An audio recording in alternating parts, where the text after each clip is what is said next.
I surprised my wife at a hotel, who walked out of room 417 ruined my life. I didn't knock. That's the part that still replays in my head. I just stood there in the hallway of the Hilton, flowers in one hand, my phone in the other, staring at the polished brass numbers. 417. I wasn't supposed to be there. She thought I was 3 states away at a conference. She'd texted me an hour earlier. I miss you. Wish you were here tonight. A little heart at the end. I almost laughed when I read it, because I was here. The surprise was supposed to fix us. That's what I told myself during the 4-hour drive. We'd been distant lately, late nights at work. Short replies. She said she was stressed. I said I understood. Marriage goes through seasons, right? That's what I kept telling myself as I stepped off the elevator and saw her car in the parking lot below. Parked right next to a black Audi I recognized. His Audi. I convinced myself it was nothing. Same hotel, same company event. Coincidence. That lie kept me calm long enough to reach room 417. At first, all I heard was the hum of the hallway vent. Then, laughter. Her laugh. Not the polite one she uses at work dinners. The real one. The one that used to be just for me. And a man's voice layered over it. Lo, familiar. My grip tightened around the flowers so hard the stems bent. I stepped closer. The door wasn't fully shut. Not wide open. Just not latched. That tiny detail changed everything. Could have knocked. Could have called her name. I could have walked away and pretended I never heard it. Instead, I pushed. Just enough for the door to move an inch. And that's when I heard my name. Does he suspect anything? The man asked. Silence. Then her voice. Softer now. Intimate. No. He trusts me. Something inside my chest actually hurt. Not metaphorically. It felt like someone had pressed a fist straight through my ribs. I didn't see them yet. The angle from the hallway only showed a sliver of the room. A lamp. The edge of the bed. Then movement. A shadow crossed the wall. And he stepped into view first. Mark. My best friend of 11 years. The guy who stood next to me at my wedding. The one who toasted to loyalty and brotherhood, while holding a glass of champagne and smiling at my wife. He wasn't wearing a jacket. His tie was gone. His sleeves were rolled up like he was comfortable, like he belonged there. My brain tried to reject what my eyes were seeing. Felt staged, unreal, like I'd opened the wrong door. Then she appeared behind him. Barefoot, her hair down, wearing the dress she told me she bought for a client dinner. Her hand rested lightly on his arm. Not accidentally, not friendly, possessive. He leaned back slightly and said, "You're sure he won't just show up one day?" She laughed again. He's not that spontaneous. That sentence hit harder than anything else, because I was standing right there, being spontaneous, proving her wrong. The flowers slipped from my hand and hit the carpet without a sound. Mark's head turned first. His eyes met mine through the crack in the door. The color drained from his face instantly. She followed his gaze. And when she saw me, there's this moment people don't talk about. The split second where the lie collapses but the truth hasn't formed yet. Her mouth opened, but nothing came out. Her brain scrambling to build a version of reality that didn't include me standing there. "Ethan?" she whispered. My name sounded foreign in her voice. Mark took a step forward. "It's not what it... Don't," I said. My voice didn't shake. I'm proud of that.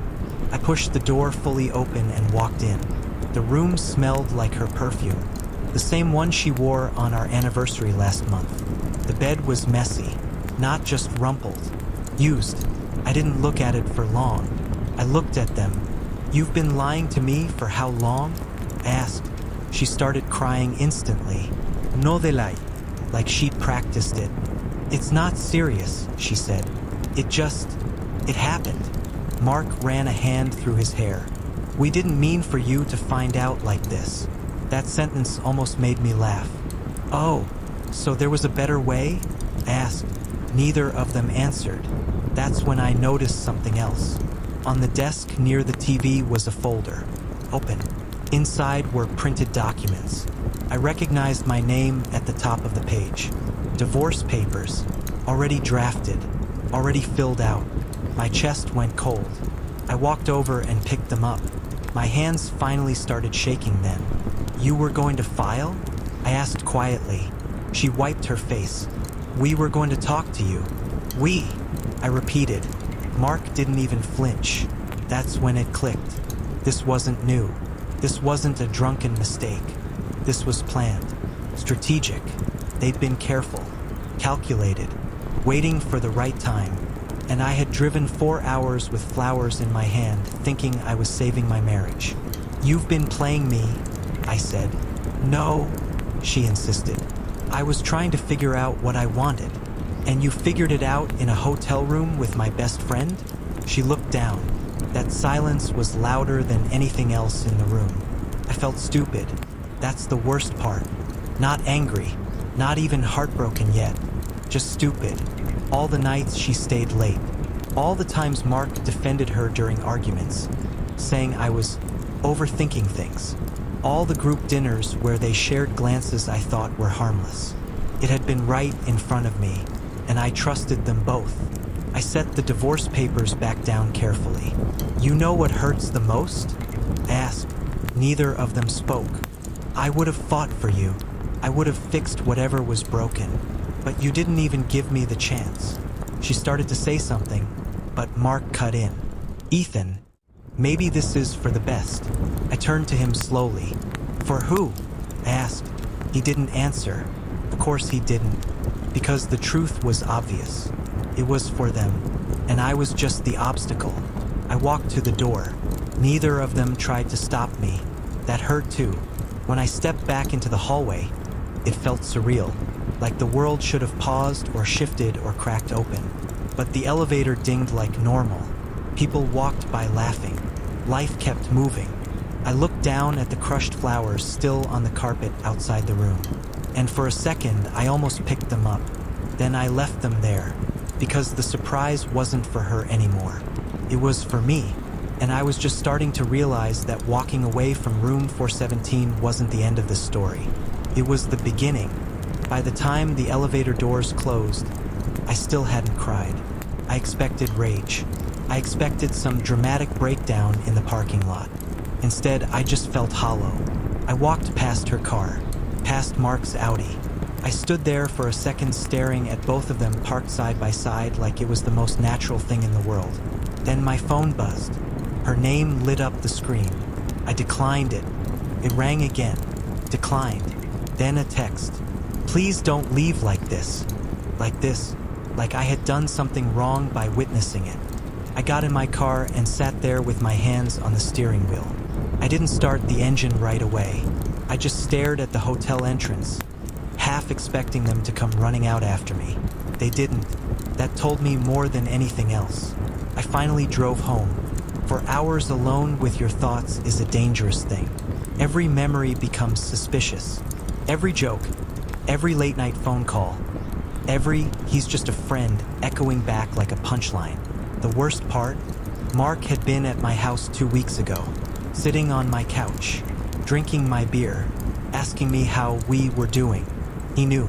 He knew he was sleeping with my wife and still looked me in the eye. That betrayal cut deeper than hers. When I pulled into the driveway, the house looked exactly the same. Porch light on, curtains drawn, peaceful. I went inside and walked straight to the bedroom. Her closet was half empty. Not messy, not rushed. Carefully half empty. That folder in the hotel room wasn't impulsive. This wasn't new. They'd been planning. On the nightstand was a small jewelry box. I opened it. Her wedding ring was inside. She hadn't even been wearing it at the hotel. I sat on the edge of the bed and finally let out a breath that felt like it had been trapped in my chest for hours. My phone buzzed again. This time it wasn't her. It was Mark. "Can we talk like adults?" I stared at that message longer than I should have. Like adults. As if sneaking around for months was mature. I typed back one word. "No." Then I blocked him. Her calls kept coming. Eventually I answered. "What?" I said flatly. She was crying again. Loud this time, not controlled like at the hotel. "I didn't want you to find out like that," she said. "You already said that. I was going to tell you." "When?" I asked. "After you filed?" Silence. That silence was becoming a pattern. "It wasn't supposed to go this far," she whispered. "It went exactly as far as you let it." She started talking fast after that, words spilling over each other. How it started as emotional support, how Mark understood her, how she felt unseen lately. Unseen. I thought about the 4-hour drive, the flowers, the hotel surprise. "You weren't unseen," I said quietly. "You just stopped looking at me." She didn't respond. Then she said something that shifted everything. "We didn't plan for you to be alone." I frowned. "What does that mean?" She hesitated. "It's not just us," she said carefully. "Mark, he's invested in something, and your name is attached to it." My stomach tightened. "What are you talking about?"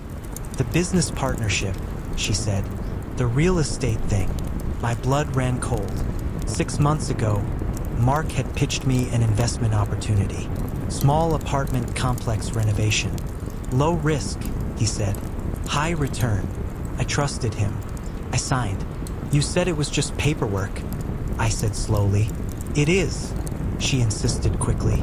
"But if you blow this up publicly, if you try to ruin him, he'll pull out. And that deal collapses." There it was. Not guilt, not remorse, damage control. "You're worried about the investment?" I asked.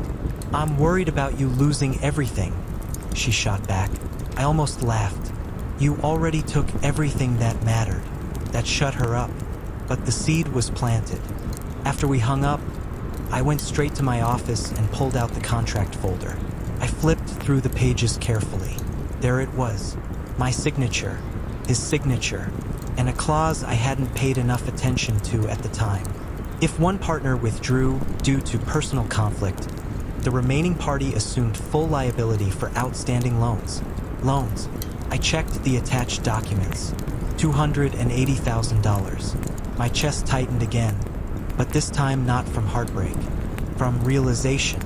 If I went nuclear, if I exposed them publicly, dragged his name through mud, tried to get revenge beyond what already happened, he could legally step away, and I'd be buried in debt. Suddenly, the divorce papers at the hotel made more sense. They weren't just planning a relationship. They were planning a clean exit. Push me out emotionally. Keep me financially tied. Control the narrative. I leaned back in my chair and stared at the ceiling. This wasn't just cheating. This was strategic. My phone buzzed again. Another message from her. "I never meant for it to hurt you like this." I typed back slowly. "You didn't mean to get caught." 3 dots appeared immediately, then disappeared. No response. That night, I didn't sleep. I kept replaying her sentence. "We didn't plan for you to be alone." It sounded like concern, but it felt like warning. Around 3 a.m., I checked the investments shared account online. There were transactions I didn't recognize. Large ones, transferred into a secondary holding company. I opened the documents attached to those transfers. The company was registered 2 months ago. Director, Mark Reynolds. Co-signer, Claire Reynolds. Reynolds. She had already changed her last name back legally. 2 months ago, before I ever stepped foot in that hotel hallway. That wasn't panic. That was preparation. I felt something shift inside me then. Not heartbreak, not even anger. Clarity. They didn't just cheat. They were building a new life using pieces of mine. And I had walked straight into it trusting both of them. At 8 a.m., my phone rang again. Unknown number. I almost ignored it, but something told me not to. "Ethan?" a woman's voice said. "Yes, this is Laura, Mark's wife." My grip tightened around the phone. "I think we need to talk," she said. Mark's wife. The one he was supposedly separating from. The one I hadn't even thought about yet. Because apparently, I wasn't the only one who didn't know the full story. When Laura said her name, I felt the last piece click into place. Mark wasn't separating. He was cheating on 2 marriages at once. Yes, I said slowly. We do. We met that afternoon at a coffee shop halfway between our houses. Neutral ground. Public. Safe. She didn't look angry. She looked exhausted. You saw them, she said quietly, not even bothering with small talk. Yes. She nodded like she expected that. I've known for 4 months, she admitted. That hit me harder than I expected. Why didn't you say anything? I asked. I was gathering proof, she said flatly. He was moving money. My stomach dropped. From where? From our joint accounts. From the property deal you two are in. Cold realization washed over me again. They set up a holding company, I said. I know, she replied. I have the filings. She slid a folder across the table. Inside were documents I hadn't seen. Amendments, revised ownership structures, silent percentage shifts. Mark had quietly reduced my equity stake 2 months ago. My signature was on the addendum, except I didn't remember signing it. I stared at it. The signature looked like mine, but it wasn't from a meeting I could recall. When was this executed? I asked. Digitally, she said.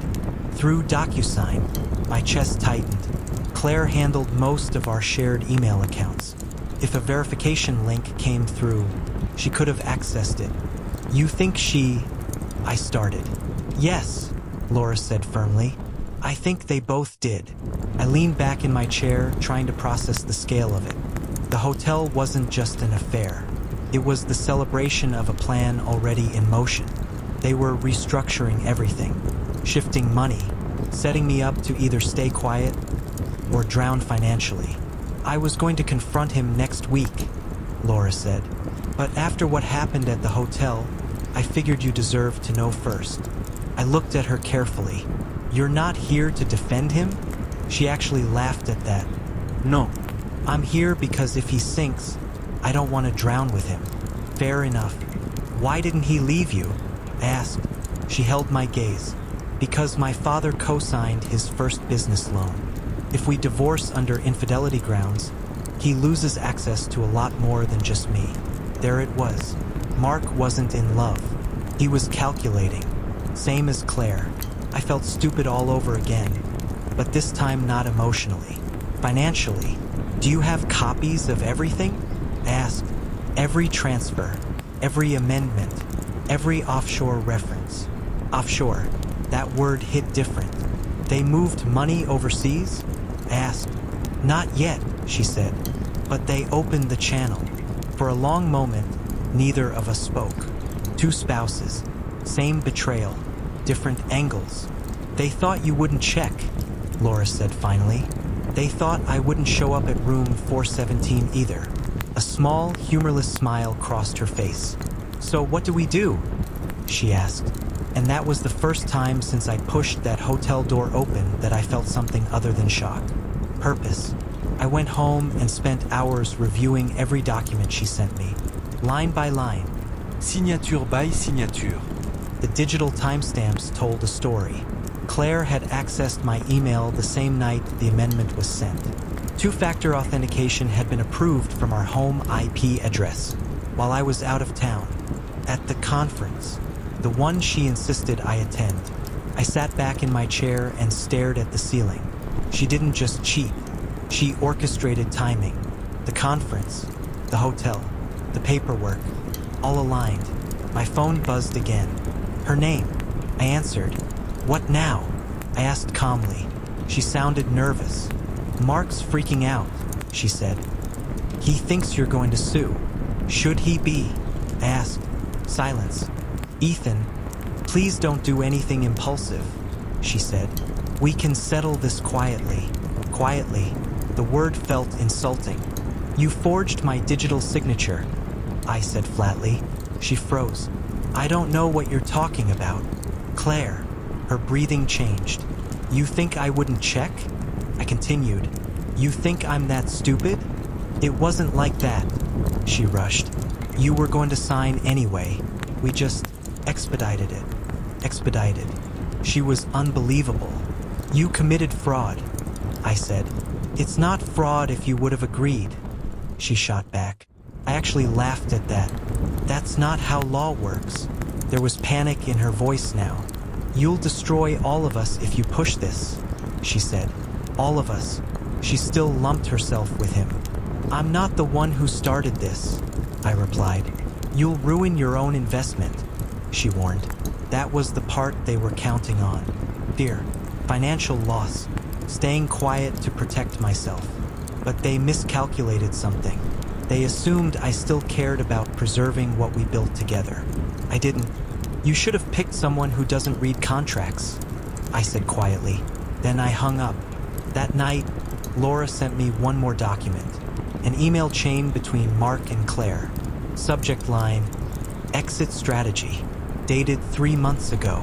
They discussed slowly isolating me from decision-making, gradually shifting operational control, waiting until the renovation phase completed so property value spiked, then restructuring ownership. After that, file divorce, trigger liability clause, let me absorb debt. They'd already calculated the timeline. Room 417 wasn't the beginning. It was the midpoint celebration. I sat there staring at the screen, heart pounding but mind completely clear now. This wasn't about heartbreak anymore.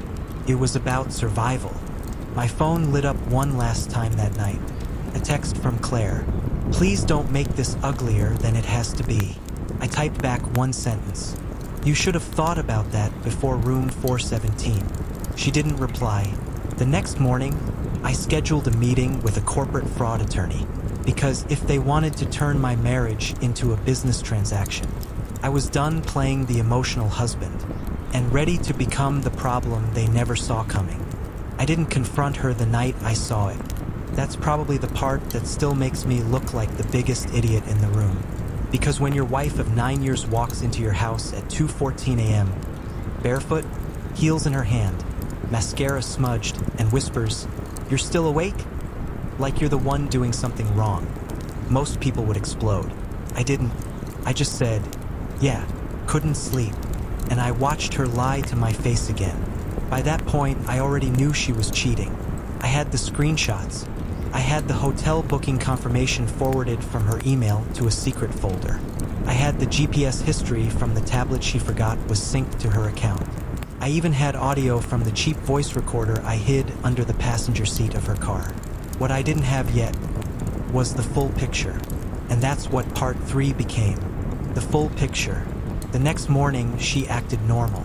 Made coffee, kissed my cheek, asked if I wanted eggs. Her voice was soft, careful, almost rehearsed. I watched her move around the kitchen like a stranger wearing my wife's skin. And I realized something terrifying. She wasn't just cheating. She was planning something.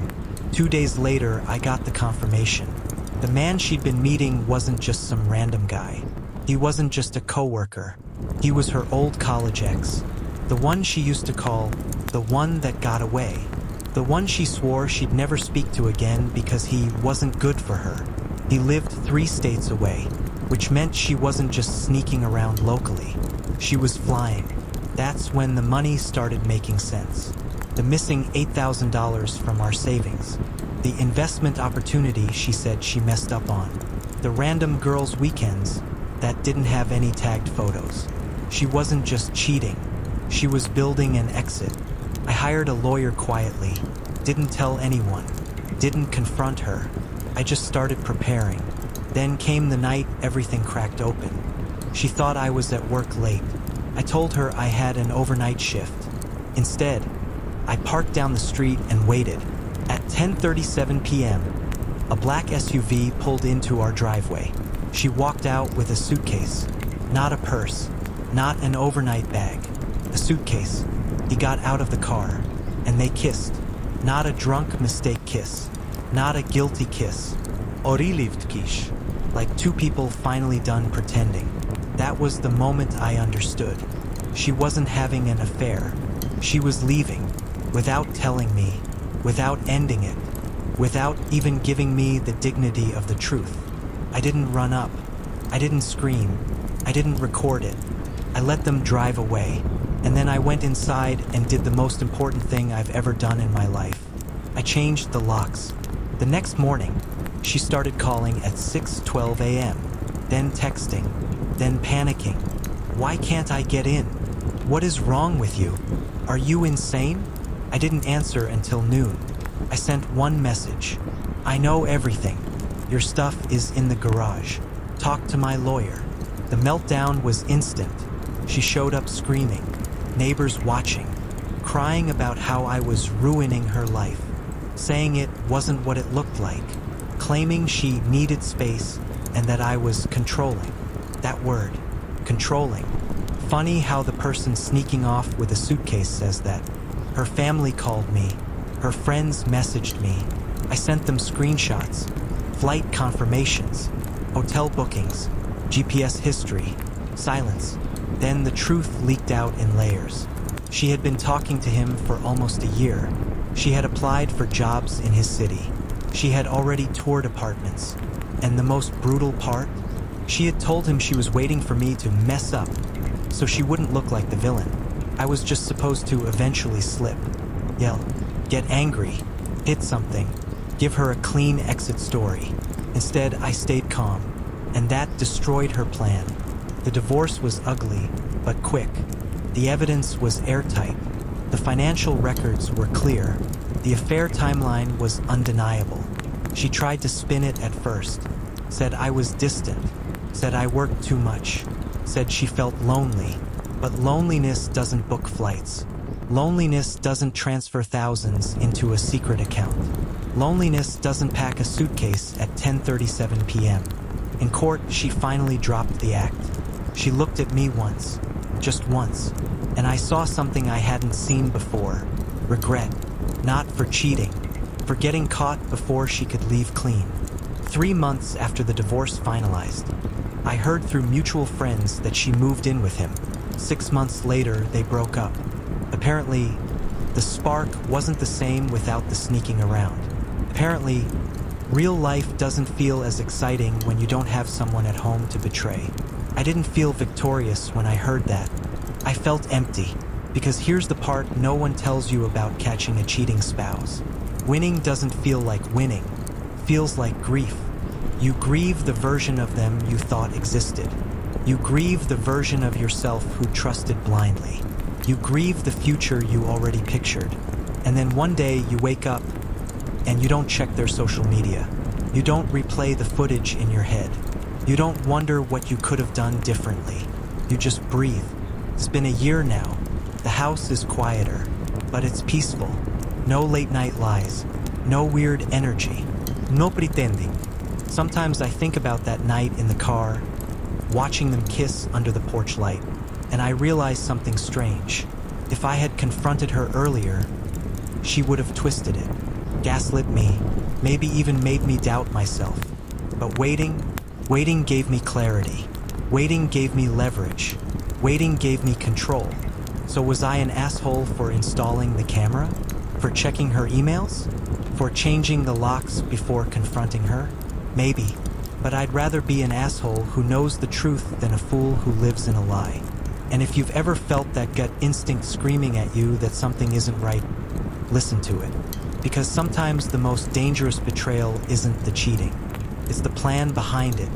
If this story hit you harder than you expected, and you want more real, raw cheating stories that don't sugarcoat the ugly truth, make sure you subscribe right now so you don't miss the next one.